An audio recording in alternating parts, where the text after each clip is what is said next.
Hello friends, welcome to Fatima சமையல். இன்றைக்கி ஃபாத்திமா சமையலில் நம்ம சிக்கன் கறி எப்படி செய்யலாம் அப்படிங்கிறத பார்க்கலாமா.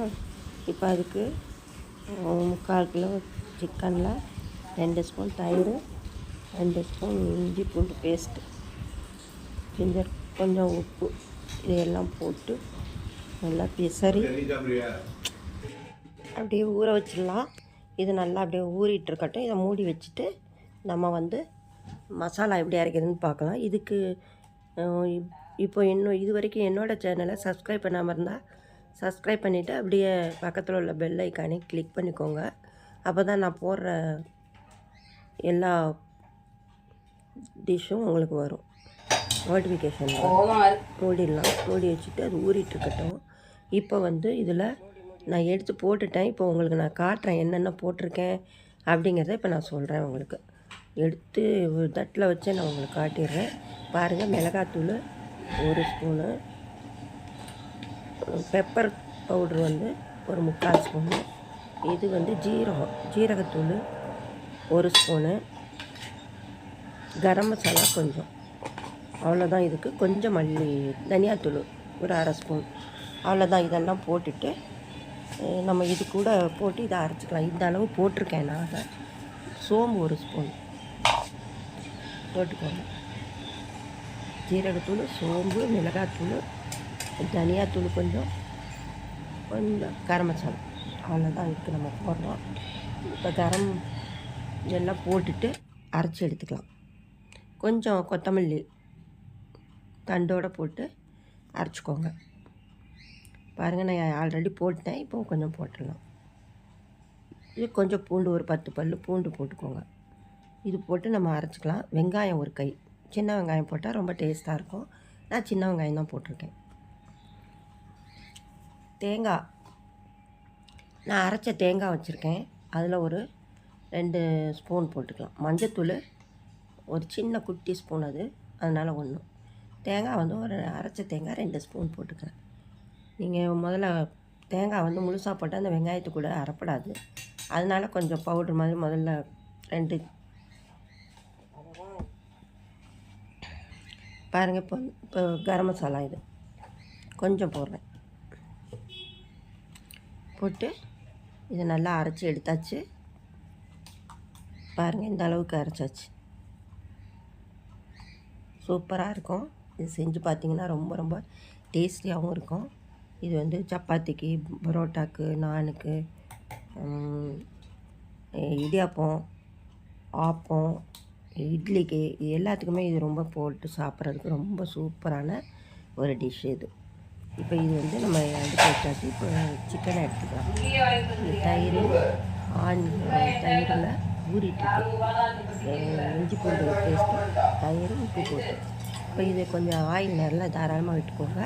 அதில் பட்டை, கிராம்பு, ஏலக்காய் இதெல்லாம் போட்டு நல்லா வெடிச்சது.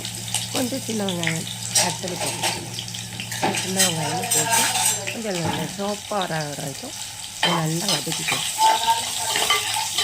கொஞ்சம் கூட அங்கே நம்ம நிறைய மசாலா கூட அரைச்சிக்கணும். பாருங்கள், நல்லா செவந்துருச்சு. அதுக்கப்புறம் எவ்வளோ செவந்துருச்சு பாருங்கள், நல்லா பொன்னிறமாக சூப்பராக செவந்துருச்சு.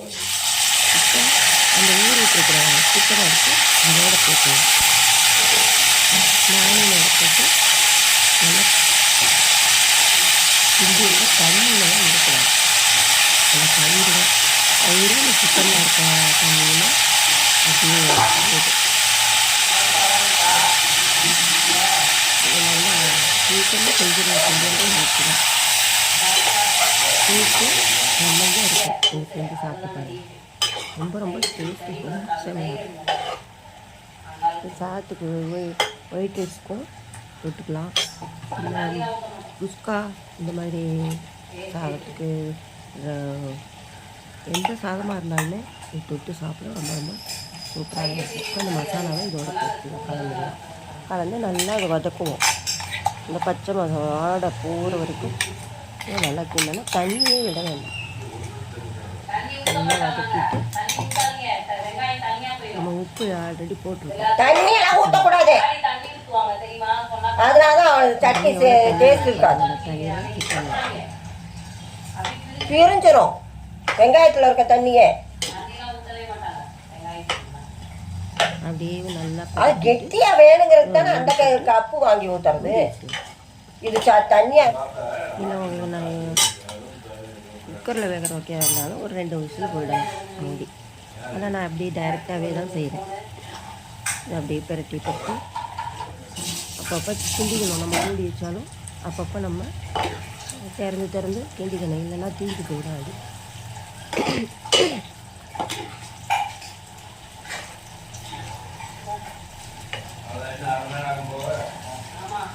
நிறைய தண்ணி ஊற்றி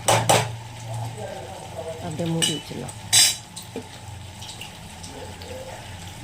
அப்படியே வச்சு கொஞ்சம் கொஞ்சமாக கிண்டி ஒரு 15 நிமிஷம் விட்டான்னு வைங்களேன், நல்லா சூப்பராக இருக்கும். உங்களுக்கு இதே இந்த லெவலில் இறக்கிக்கிட்டிங்கனாக்கா ஒரு சாதத்துக்கு போட்டு சாப்பிட்றதுக்கு, இட்லி தோசைக்கு இதுக்கெல்லாம் ரொம்ப நல்லாயிருக்கும். இந்த மாதிரி பண்ணிக்கலாம். இல்லை நான் இப்போ இந்த அளவில் இறக்காமல் இதை இன்னும் கொஞ்சம் ஃப்ரையாக பண்ணிவிட்டு நல்லா சுக்கா மாதிரி பண்ண போகிறேன். கொஞ்சம் புதினா கொத்தமல்லி போட்டு கிண்டி விடுங்க. பாருங்கள், கொஞ்சம் கொஞ்சமாக தண்ணி வற்றிச்சு பாருங்கள். இப்போ இந்த லெவலில் எடுத்துக்கலாம். இன்னும் கொஞ்சம் பண்ணால் நல்லா வறுவலாட்டம் நல்லாயிருக்கும், ரொம்ப சூப்பராக இருக்கும். அவ்வளோதான், நான் எடுத்துட்டேன். இது பாருங்கள் எப்படி இருக்குது பாருங்கள். சூப்பரான சிக்கன் கறி, மசாலா கறி ரொம்ப நல்லாயிருக்கும். தின்னு சாப்பிட்டு பாருங்கள். இது வரைக்கும் என்னோடய சேனலை வாட்ச் பண்ண எல்லாருக்கும் தேங்க்யூ சொல்லிக்கிறேன். நன்றி, ரொம்ப ரொம்ப நன்றி. என்னோடய சேனலை ஷேர் பண்ணுங்கள், லைக் பண்ணுங்கள், கமெண்ட் பண்ணுங்கள். தேங்க்யூ. அடுத்து நான் நல்ல ரெசிபியோடு வருவேன். பாருங்கள் எவ்வளோ டேஸ்டியான, நம்ம கலர்லாம் எதுவும் நான் சேர்க்கலை. நான் எந்த கலரு சேர்ப்பாங்க, நம்ம கலர்லாம் சேர்க்க வேண்டாம். நம்ம நேச்சராகவே நம்ம உடலுக்கு எது நல்லதோ அதை மட்டும் நம்ம செய்வோம். நம்ம கலரை சேர்த்து நம்ம உடம்புக்கு கெடுதி பண்ணிக்கக்கூடாது, தீங்கு வச்சுக்கக்கூடாது. அவ்வளோதான், முடிஞ்சு போச்சு. இதை தொட்டு சாப்பிட்றதுக்கு ரொம்ப ரொம்ப சூப்பராக இருக்கும்.